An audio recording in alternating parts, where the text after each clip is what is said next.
दोस्तों, भगवान कृष्ण ने महाभारत काल में ही कलयुग का विस्तार पूर्वक वर्णन कर दिया था।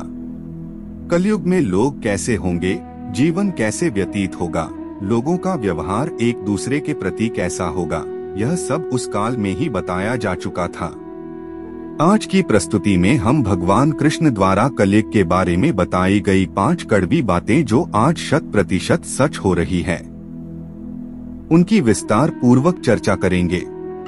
तो आपका स्वागत है हमारे इस YouTube चैनल डिवाइन नोइंग में। तो चलिए शुरू करते हैं बिना किसी देरी के। बात उस समय की है जब 5 पांडवों को वनवास हो गया था। महाभारत काल में 5 पांडवों के मन में कलयुग के बारे में जानने की जिज्ञासा थी।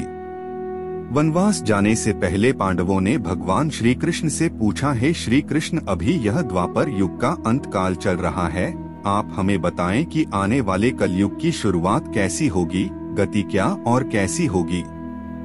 ये प्रश्न सुनकर श्री कृष्ण ने 5 पांडवों को वन में जाने को कहा। साथ ही ये भी कहा कि तुम जो कुछ भी वहाँ देखो उसे मेरे पास आकर विस्तार से बताना। श्री कृष्ण का आदेश पाकर 5 भाई वन गए और कुछ समय बाद वापस आए। फिर एक एक कर 5 भाइयों ने वन में जो देखा था वो भगवान कृष्ण को इस प्रकार विस्तार पूर्वक बताया। युधिष्ठिर के प्रश्न। सबसे पहले युधिष्ठिर ने श्री कृष्ण को बताया कि उन्होंने वन में 2 सूंड वाले हाथी को देखा।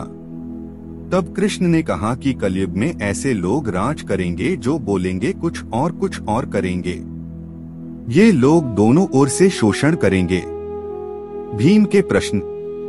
उसके बाद भीम ने बताया कि उसने वन में देखा कि एक गाय अपने बच्चे को इतना चाट रही थी कि उस बच्चे का खून निकलने लगा। तब श्री कृष्ण ने इसका अर्थ बताया। श्री कृष्ण ने बताया कि कलयुग का मनुष्य अपने बच्चों से इतना आसक्त होगा कि ऐसी ममता के कारण बच्चों का विकास ही रुक जाएगा। यदि किसी का पुत्र साधु बना तो सब उसके दर्शन करेंगे, परंतु यदि स्वयं का पुत्र साधु बना तो माता पिता दुखी हो जाएंगे, रोएंगे कि मेरा पुत्र किस राह पर जा रहा है। कलयुग में लोग बच्चों को मोहमाया और परिवार में ही बांध कर रखेंगे। इस तरह उसका जीवन वही नष्ट हो जाएगा।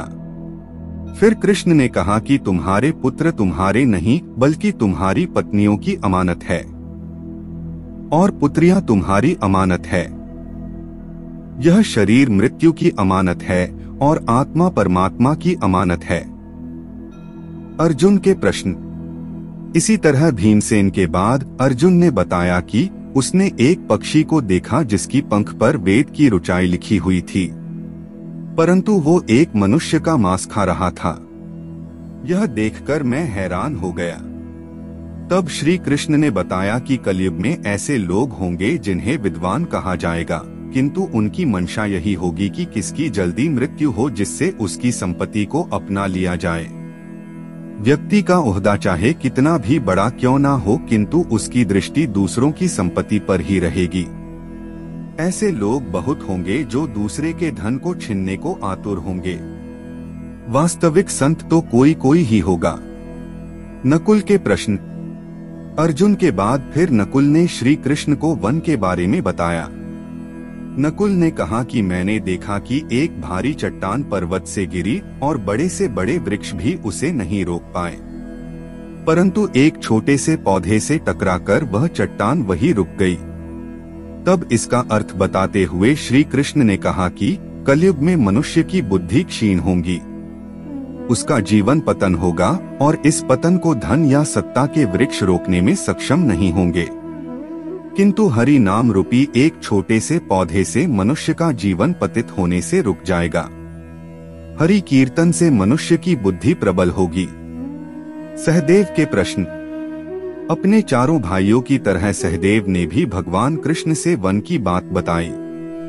सहदेव ने बताया कि उसने वन में अनेकों कुएं देखे, जिनमें से केवल बीच का कुआं खाली था जो कि सबसे गहरा था। कृष्ण ने सहदेव को इसका अर्थ बताते हुए कहा कि कलयुग में धनी व्यक्ति अपने शौक के लिए पुत्री विवाह में, उत्सवों में बहुतायत में धन खर्च करेंगे, परंतु यदि किसी भूखे को देखेंगे तो उसकी सहायता करने में किसी की कोई रुचि नहीं होगी। इंद्रियों की संतुष्टि, मदिरापान, मांस भक्षण और व्यसन में धन खर्च किया जाएगा। जो लोग ऐसी आदतों से दूर होंगे उन पर कलयुग का नहीं बल्कि परमात्मा का प्रभाव होगा। श्री कृष्ण ने कहा, कलयुग में मानव का मन नीचे गिरेगा, उसका जीवन पतित होगा। यह पतित जीवन धन की शिलाओं से नहीं रुकेगा, ना ही सत्ता के वृक्षों से रुकेगा, किंतु हरि नाम के एक छोटे से पौधे से, हरि कीर्तन से मनुष्य जीवन रूपी पौधे का पतन होना रुक जाएगा। इसलिए भक्तों, हरि भजन कलयुग में मोक्ष पाने का एकमात्र उपाय है। महाभारत हिंदू का ही नहीं समस्त मानव जाति का ग्रंथ है। इससे प्रत्येक मानव को अच्छी शिक्षा और मार्ग मिल सकता है। प्रत्येक मनुष्य को इसे पढ़ना चाहिए, क्योंकि महाभारत में जीवन से जुड़ा ऐसा कोई भी विषय नहीं है जिसका वर्णन ना किया गया हो और जिसमें जीवन का कोई समाधान ना हो। इस ग्रंथ में देश, धर्म, न्याय, राजनीति, समाज, योग, युद्ध, परिवार, ज्ञान, विज्ञान, अध्यात्म और तकनीकी आदि समस्त विषयों का ज्ञान वर्णन मिलता है। यदि हमें अपना जीवन सहज और सरल बनाना है तो पौराणिक ग्रंथों को जरूर पढ़ना चाहिए। तो दोस्तों, हमें कमेंट करके जरूर बताएं कि कलयुग के 5 कड़वे सत्य आपको कैसे लगे। दोस्तों, आज की प्रस्तुति में बस इतना ही। वीडियो अच्छी लगी हो तो वीडियो को लाइक करें, शेयर करें, चैनल को सब्सक्राइब जरूर करें।